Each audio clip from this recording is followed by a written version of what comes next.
Hello students, आज हम class 10th का लाइफ प्रोसेस का पार्ट नंबर 4 पढ़ने जा रहे हैं। सो स्टूडेंट्स, जो हम ह्यूमन बींग्स हैं, हमारे अंदर कैसे ब्लड का ट्रांसपोर्टेशन होता है पूरी बॉडी में, हम वो पढ़ेंगे आज। तो स्टूडेंट्स, सबसे पहले जो ह्यूमन बींग्स हम हैं, मल्टी सेल्यूलर ऑर्गेनिज्म है।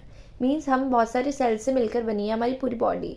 तो हमें students regular supply of food and oxygen चाहिए होता है ताकि हमारी बॉडी फंक्शन को परफॉर्म कर सके। तो स्टूडेंट्स, जो हमारा सर्कुलेटरी सिस्टम होता है उसमें हमारी चीज़ें आती हैं। हार्ट क्या है स्टूडेंट्स? पंपिंग ऑर्गन, मतलब वो हमारा ब्लड जो है उसे पंप करता है। फिर दूसरा आता है स्टूडेंट्स हमारी ब्लड वेसल्स, मतलब हमारी जितनी भी आर्टरीज हैं और वेन्स हैं। आइए हम डीप में इसके बारे में आगे पढ़ेंगे। स्टूडेंट्स, इनके साथ साथ ही हमें एक सर्कुलेटरी मीडियम चाहिए होता है, मतलब जिसके थ्रू हमारी चीज़ें, फूड वगैरह, ऑक्सीजन ट्रांसपोर्ट हो सके। तो वो क्या है स्टूडेंट्स? हमारा है blood and lymph. So students, blood circulation कैसे होता है ह्यूमन हार्ट के अंदर? सबसे पहले जो हमारा डीऑक्सीजनेटेड ब्लड होता है, मींस जिसमें ऑक्सीजन नहीं होता, वो हमारी बॉडी में से आता है वेना कावा के थ्रू और जाता है राइट एट्रियम में। तो स्टूडेंट्स, जब राइट एट्रियम हमारी कॉन्ट्रैक्ट होती है तो वो राइट वेंट्रिकल में चला जाता है ब्लड। देन राइट वेंट्रिकल जब कॉन्ट्रैक्ट होती है तो वो पल्मोनरी आर्टरीज के थ्रू जो डीऑक्सीजनेटेड ब्लड है वो हमारे लंग्स में चला जाता है। तो स्टूडेंट्स, लंग्स में हमारे ऑक्सीजन जो होता है वो उससे मिक्स होता है ब्लड में। देन वो हमारी बॉडी में जाता है पल्मोनरी वेन्स के थ्रू। स्टूडेंट्स, यहाँ पे जो पल्मोनरी आर्टरीज हैं वो डीऑक्सीजनेटेड ब्लड ला रही हैं, तो ये एक एक्सेप्शन है स्टूडेंट्स। जो आर्टरीज होती हैं वो हमेशा ऑक्सीजन रिच ब्लड को कैरी करती हैं, और जो वेन्स होती है स्टूडेंट्स वो हमेशा डीऑक्सीजन ब्लड को कैरी करती हैं। बट जब हार्ट का ये चलता है सिस्टम, तो इसमें जो पल्मोनरी आर्टरीज हैं वो डीऑक्सीजनेटेड ब्लड को लाती है लंग्स में, और जो पल्मोनरी वेन्स हैं वो लंग्स से ऑक्सीजन रिच ब्लड लेके जाती हैं पूरी बॉडी में। तो स्टूडेंट्स, जो हमारे लंग्स से आता है ब्लड, ऑक्सीजन मिक्स होने के बाद वो पल्मोनरी वेन्स में जाता है। देन पल्मोनरी वेन्स के थ्रू लेफ्ट एट्रियम में जाता है। जब लेफ्ट एट्रियम कॉन्ट्रैक्ट होता है तो वो लेफ्ट वेंट्रिकल में जाता है, और फिर स्टूडेंट्स जो हमारी ऑर्टा होती है उसके थ्रू हमारी पूरी बॉडी के पार्ट्स में चला जाता है वो।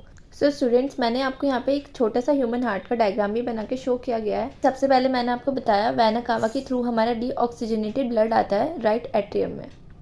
फिर स्टूडेंट्स, जब ये कॉन्ट्रैक्ट होता है तो ये राइट वेंट्रिकल में यहाँ पे शिफ्ट हो जाता है। देन स्टूडेंट्स, ये जो हमारी है यहाँ से हमारा पल्मोनरी आर्टरीज के थ्रू लंग्स में जाके ऑक्सीजन रिच ब्लड हो जाता है।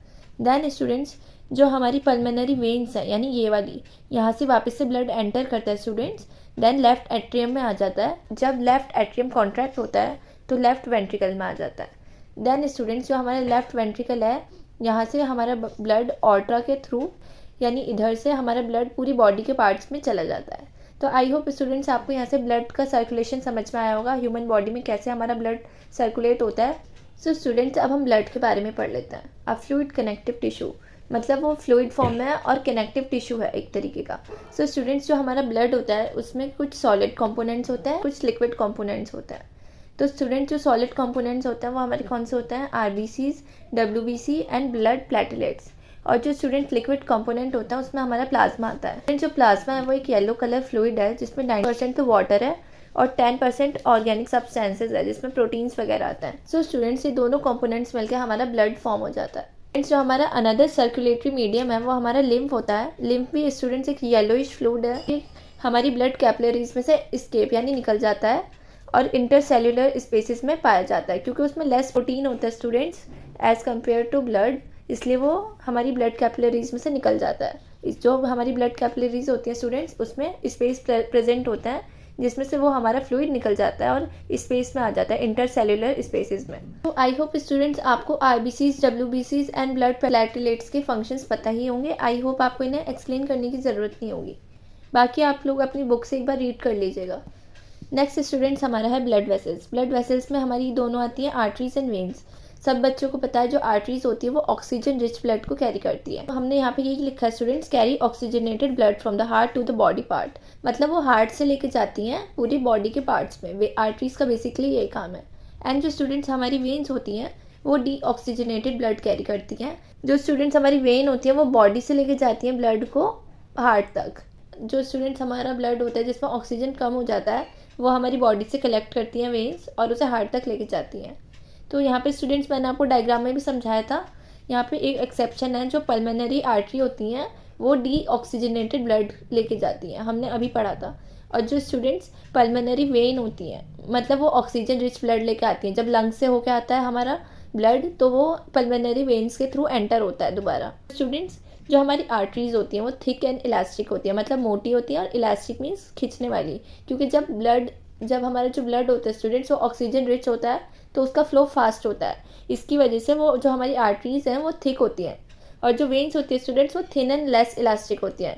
क्योंकि स्टूडेंट्स वो इसलिए थिन होती है क्योंकि हमारा ब्लड फ्लो थोड़ा कम होता है एज़ कम्पेयर टू आर्टरीज में जो हमारा ऑक्सीजन रिच ब्लड फ्लो करता है। तो स्टूडेंट्स इसी वजह से हम जो आर्टरीज़ को हम डिस्ट्रीब्यूटिंग वेसल्स भी कहते हैं। क्यों? क्योंकि जो हमारी आर्टरीज़ हैं वो पूरी हार्ट से लेकर आती है पूरे बॉडी के पार्ट्स तक सारा ब्लड, और जो वेन्स है स्टूडेंट्स हम उन्हें कलेक्टिंग वेसल्स भी इसलिए कहते हैं, वो पूरी बॉडी से कलेक्ट करके ला के हार्ट को देती हैं ब्लड। तो आई होप स्टूडेंट्स यहाँ पे आपको आर्टरीज एंड वेन्स पे पूरा क्लियर हो गया होगा डिफरेंस।